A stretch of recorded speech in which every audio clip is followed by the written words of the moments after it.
So welcome to my YouTube channel. आज हम लोग शुरुआत करने जा रहे हैं नए चैप्टर के साथ, which is buyback of share, जो सबसे ज्यादा इंपॉर्टेंट चैप्टर है for the DY BCom and DY WAF as well. Exactly. So बहुत सिंपल चैप्टर है और ये कंपनीज एक्ट 2013 सेक्शन 68 को डिराइव करके चलता है और क्या क्या रूल्स हमको फॉलो करने पड़ते हैं, एक इक्विटी शेयर होल्डर्स कैसे बायबैक करते हैं, कितना उनका लिमिटेशन है बायबैक पे, वो सब हमें इस चैप्टर में सीखने मिलेगा। Is that clear? ओके। सो बढ़ते हैं कुछ स्टेप्स के साथ में, जिसमें हम लोगों को बायबैक किस तरीके से करना होगा, क्या करना होगा, वो हमारे लिए मेन इंपॉर्टेंट पार्ट आ जाता है। तो steps to solve buyback of shares. Steps first, हम लोग को देखना है शेयर्स पार्टली पेड है या फुल्ली पेड है। अगर पार्टली पेड होगा तो हमको उसकी एंट्री करनी पड़ेगी, पार्टली पेड को कवर करना पड़ेगा, एज इन फुल्ली पेड में कन्वर्ट करना पड़ेगा हम लोगों को डेटा को। Second we have investment sold. Investment sold देखना है, इन्वेस्टमेंट अगर बेचा गया है, कोई एसेट में से हमारे पास में बैलेंस शीट दी गई रहती है, उसमें से अगर कोई इन्वेस्टमेंट बेच दिया हमने तो उसको हम लोग को प्रॉफिट हो रहा है बेचने के बाद, या लॉस हो रहा है, या नो प्रॉफिट नो लॉस हो रहा है, वो सिनेरियो उसकी एंट्री भी पास करनी पड़ेगी। थर्ड, हमको देखना है कि कंपनी में कोई फ्रेश इशू हुआ इस दौरान पे या नहीं। तो फ्रेश इशू होगा शेयर्स का, it can be in the form of preference shares और it can be in the form of debentures. Fresh issue हम लोग कर सकते हैं। एंड चौथा आ जाता है बायबैक प्रोसीजर, जो इस चैप्टर का मेन थीम है। बायबैक प्रोसीजर के बेसिस पे हम लोग बायबैक करेंगे। बायबैक हमेशा पार या प्रीमियम या डिस्काउंट, तीन केसेस में नॉर्मली हम लोग को देखना पड़ेगा मिलेगा, और मैक्सिमम टाइम जो बायबैक होगा वो पार या तो प्रीमियम पे ही होता है। Is that clear? फिफ्थ, हमारे पास आ जाता है बोनस। अगर कोई बोनस फर्दर फ्यूचर में हमने इशू किया तो बोनस की एंट्री भी हम लोगों को पास करनी पड़ेगी। तो कुल मिला के इन 5 स्टेप्स के बेसिस पर ही पूरा बायबैक चैप्टर आपका सॉल्व हो सकता है, जिसमें आपको किसी भी तरीके का प्रॉब्लम नहीं आएगा। तो जैसे कि मैंने कहा कि हम एक एग्जांपल लेंगे और उससे हमें समझ में आएगा कि किस तरीके से हम लोगों को बायबैक करना है, और बहुत इजी टेक्निक है। जो स्टेप्स के बारे में मैंने आप लोगों के साथ थोड़ी देर पहले डिस्कस किया था, उसी के बेसिस पर मैं एक एग्जांपल समझ लूंगा और उसे हम सॉल्व करेंगे और चुटकी भर में हम लोग ये चैप्टर आसानी से सीख जाएंगे। ओके, सो स्टेप्स के बारे में बात कर लेते हैं। वापस से मैं स्टेप्स लिख ले रहा हूँ ताकि हम लोग को आसानी हो। स्टेप्स क्या क्या थे? पहला स्टेप आ जाता है हमारा यहाँ पर पार्टली पेड वाला। सो पार्टली पेड हो रहा है, उसके बेसिस पर करेंगे। Second, investment sold. तीसरा था हमारा फ्रेश इशू। चौथा है हमारा बायबैक का प्रोसीजर, और पांचवा है हमारा बोनस। ऑलराइट, सो ये 5 स्टेप्स के बेसिस पे हम लोग नॉर्मली सॉल्व करने वाले हैं और इसे आगे बढ़ते हैं। तो एक एग्जांपल हम लेते हैं। सो एग्जांपल पे है the summary balance sheet of P limited as on 31st March 2004 was as follows। सारे लायबिलिटीज और सारे असेट्स हमारे पास दिए हुए हैं। मेन मुद्दा हमारा यहाँ पर इक्विटी शेयर्स का बायबैक करने का है। सो बायबैक के लिए कितने हैं वो देखना इंपॉर्टेंट है, और हमारे पास टोटल नंबर ऑफ शेयर्स कितने दिए गए वो इंपॉर्टेंट आ रहा है। सो 80,000 equity shares of ₹10 each fully paid, 8 lakh rupees का आपके पास यहाँ पर कैपिटल आ जा रहा है।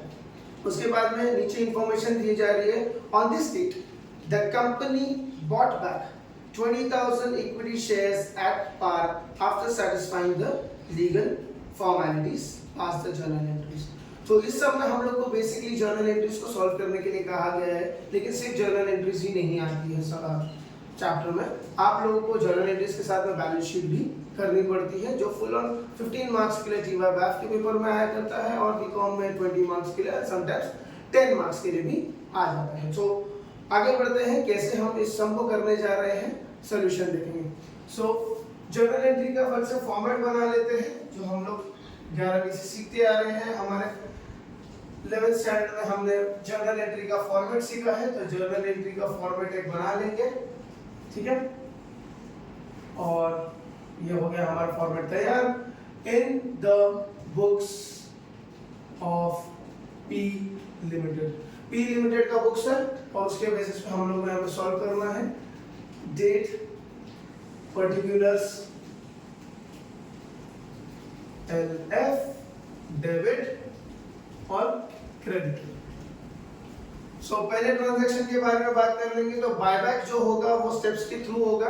स्टेप्स हमारे बहुत आसान है, सब के क्वेश्चंस के अंदर रीड करेंगे और पता करेंगे कि क्या क्या चीजें दी गई हैं। सो सबसे पहले हम इक्विटी शेयर्स के बारे में बात कर लेते हैं। यहाँ पे 80,000 इक्विटी शेयर्स दी गए हैं of ₹10 each, fully paid, is a capital amount of 8 lakh. ये हमारे पास फुल्ली पेड है, क्लियरली मेंशन कर रहा है। तो पार्टली पेड का जो एंट्रीज है वो हमारी सीधे सीधे स्किप हो जाती है, क्योंकि वो चीज हमारे पास यहाँ पे फुल्ली पेड ऑलरेडी है।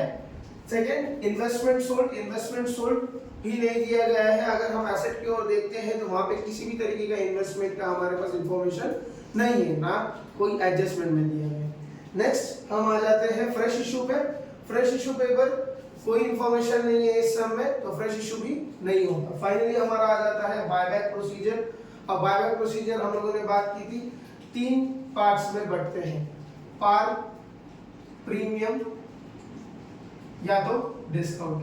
अब बायबैक क्या हो रहा है गाइस, हम कैपिटल वापस मांग रहे हैं, है ना, मतलब शेयर होल्डर्स कैपिटल वापस मांग रहे हैं और हम उनको देने वाले हैं, कैपिटल दे देंगे हम उनको। सीधी सी बात है। अभी जब कंपनी चालू की थी हमने, इन्वेस्टर्स जो शेयर होल्डर्स हैं उन्होंने हमारी कंपनी में पैसे लगाए थे 10 लाख रुपीस फॉर एग्जांपल। तो जब 10 लाख रुपीस वो जब रिटर्न देने की बारी आ रही है और मैं उनको रिटर्न करूंगा 10 लाख, अगर उन्होंने इन्वेस्ट किया था, रिटर्न 10 लाख करूंगा तो अगली बार वो इन्वेस्ट करने का वापस सोच सकते हैं, या दूसरे लोगों को भी बोल सकते हैं कि ये कंपनी में आप इन्वेस्ट कर सकते हो। 10 लाख उन्होंने इन्वेस्ट किया था और मैंने उनको 12 लाख रिटर्न कर दिया, तो ऑब्वियसली मैंने ज्यादा रिटर्न किया, तो वो लोग तभी भी सजेशन देंगे कि हाँ ये कंपनी में आप अपना इन्वेस्टमेंट कर सकते हो। लेकिन फॉर एग्जांपल उन्होंने 10 लाख लगाया और मैंने उनको सिर्फ 8 लाख दिया रिटर्न में, तो ऑब्वियसली आप खुद भी किसी और लोगों को सजेशन नहीं दोगे कि इस कंपनी में इन्वेस्ट करें। तो नॉर्मली जो सिनेरियो होगा वो आप लोग को या तो पार या तो प्रीमियम पे ज्यादा करके दिखाई देगा यहाँ पे सम। सो आ जाते हैं सम के थ्रू। तो यहाँ पर बायबैक जो बोल रहा है, on this date the company bought back 20,000 of equity shares at par. Par पे बायबैक हो रहा है। पार पे बायबैक होगा तो सिर्फ 3 जर्नल एंट्रीज आती है और 3 जर्नल एंट्रीज के अलावा हमें कुछ भी एडिशनल नहीं करना है, ठीक है। तो 3 जर्नल एंट्रीज के हिसाब से करेंगे बायबैक प्रोसीजर के हिसाब से। तो पहली आती है बायबैक ड्यू।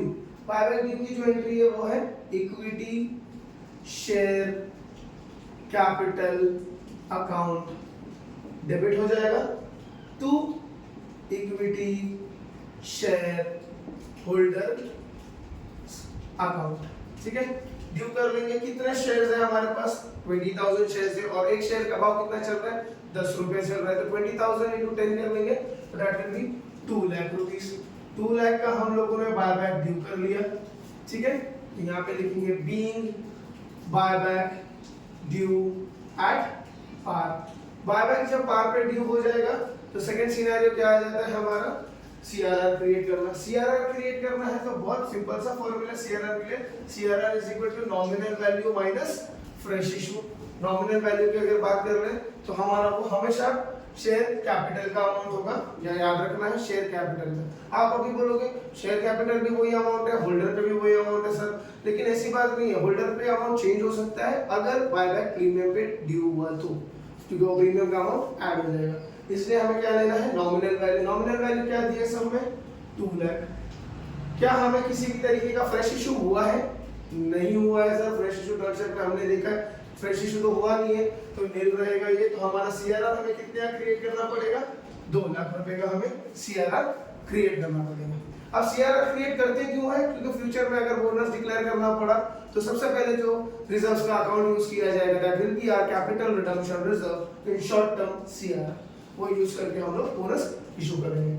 सो पहले आ जाते हैं CRR क्रिएट करने के लिए। सबसे पहले हम जो प्रेफरेंस देंगे कि कौन सा अकाउंट को हमें सबसे ज्यादा यूज करना चाहिए, तो वो है पहले जनरल रिजर्व, दूसरा प्रॉफिट एंड लॉस और उसके बाद में सारे अदर रिजर्व्स को यूज कर सकते हैं। याद रखेंगे बात, general reserve, profit and loss और उसके बाद में बचा हुआ अदर रिजर्व।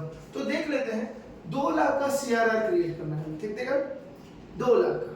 2 लाख का CRR क्रिएट करना है और हमारे पास जो जनरल रिजर्व दिया गया है उसमें 90,000 है जनरल रिजर्व में और प्रॉफिट एंड लॉस में 1,40,000 है। तो आ जाते हैं एंट्री क्या हो जाएगी इस हिसाब से, जनरल रिजर्व अकाउंट डेबिट, ठीक है, profit loss account debit to CRR account, that is capital redemption reserve account, CRR account, और ये है 2 लाख रुपए का।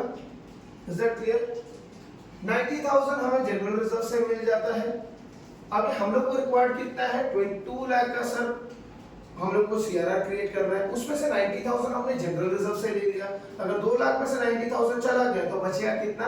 1,10,000। सो 1,10,000 हम लोग ले सकते हैं, राइट? भले हमारे पास प्रॉफिट एंड लॉस में क्वेश्चन में 1,40,000 दिया हुआ है, लेकिन हमें रिक्वायर्ड कितना है? 1,10,000। तो हम कितना लेंगे? 1,10,000। Is that clear? ओके, तो यहाँ पे लिखेंगे, नरेशन आ जाएगा being CRR created. CRR create होने के बाद फाइनली हम क्या कर देंगे? पेमेंट कर देंगे। तो जितना ड्यू करते हैं उतना पे करते हैं। तो ड्यू कितना कर रहे हैं हम लोग? ड्यू हम लोग कर रहे हैं 2 लाख रुपए, तो पे भी हम लोग कितना करेंगे? 2 लाख रुपए का ही करेंगे। इक्विटी शेयर होल्डर अकाउंट, ये पेमेंट किसको जाने वाला है? इक्विटी शेयर होल्डर्स को, क्योंकि हम लोग कैपिटल को रिटर्न कर रहे हैं। तो equity share holders is the receiver, और हमारे पास से क्या जाएगा? पैसा। तो टू बैंक अकाउंट कितना है? ड्यू 2 लाख, तो पे कितना करेंगे? 2 lakh. Being buyback, sorry, being payment made, हमने क्या कर दिया है? पेमेंट मेड कर दिया। That's it. सो बहुत सिंपल सा है।